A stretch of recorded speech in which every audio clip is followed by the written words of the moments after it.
Okay, so we got these bearings here. And the tire shakes a little bit, but not a lot.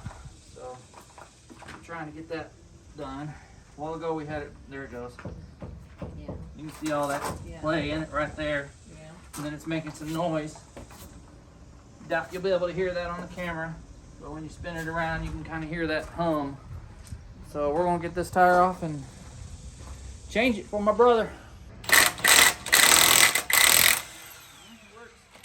Not quite as powerful as the Milwaukee, but works pretty good. More in my price range too. I said more in my price range. The Milwaukee one's like $300 or $400 or so. Now it does have more foot pounds, but you know, if it works, it works. You know what I mean?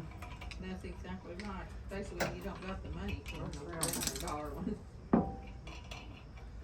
You know, kind of like, if it works, it can't be bad. So. No. Okay. Close that. I guess I should have worn my gloves and I forgot to keep my hands clean.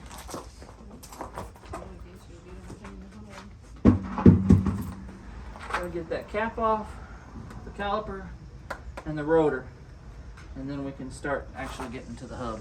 So we'll get all that stuff off.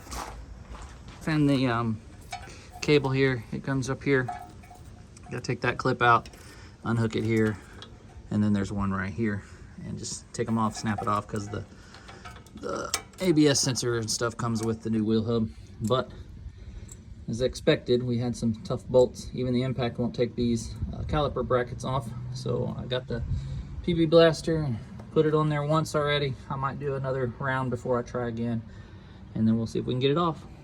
All right, got the caliper off of there with the 18 millimeter. I guess I wasn't recording, but the second batch of PB blaster and the impact get right off of there. Got both of the bolts off, and here we are. Probably should have took the pads off first, but I'll figure that out when I get done.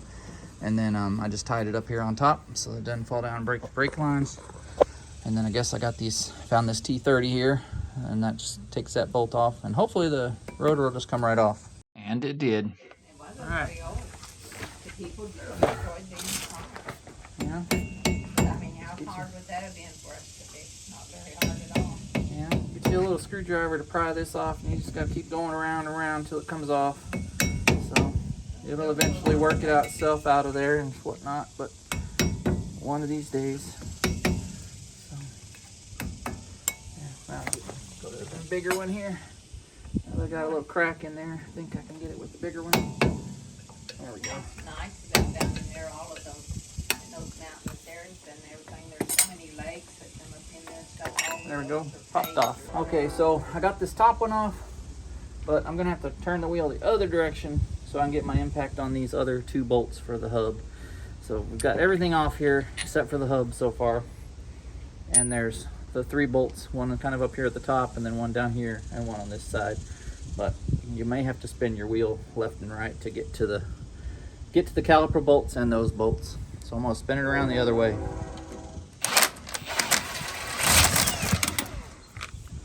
All right, looks like it's gonna fall out of there pretty easy now that I got all them off of there. But we'll see. Now's the part to get it out get it off of this thing. Oh, cool, I got lucky, mine came right off. So no banging around needed. So now it's just to install the new one and we'll be good to go. Where's the bearings at? I see 'em.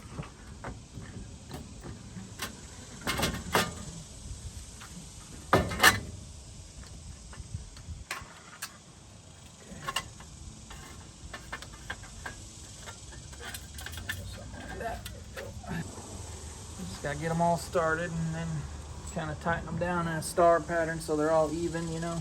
Yeah. And they don't cock out of this as you pull it in.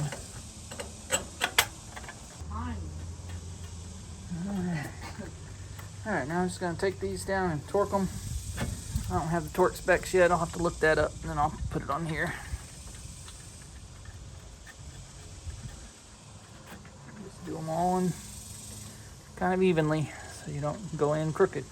Okay, so I've got those on. Like I said, just put them all 3 on and just kind of go around. I think it's 135 foot-pounds for torque for the 3 hub bolts.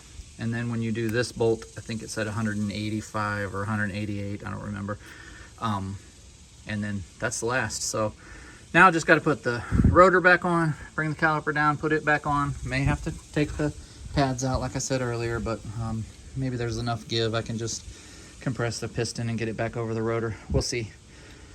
So put that back on, then you'll route your new, it even came with new clips, so if you broke your clips, don't worry about it. This one came with a new one. Just route that back up to the 3 spots right there, one underneath the caliper, and then right up here at the top. Plug it back in. I guess I wasn't recording again. So with a little bit of camera magic and the editing, here we are with the rotor and caliper installed. Okay, got everything on. This is not tightened down all the way yet. I saw 180 on AI Gemini, but 1A Auto and a few other places say it's I'm not gonna lie to you. I think it said 136, but I can't remember. I don't have a torque wrench, so it's gonna be tight and then some.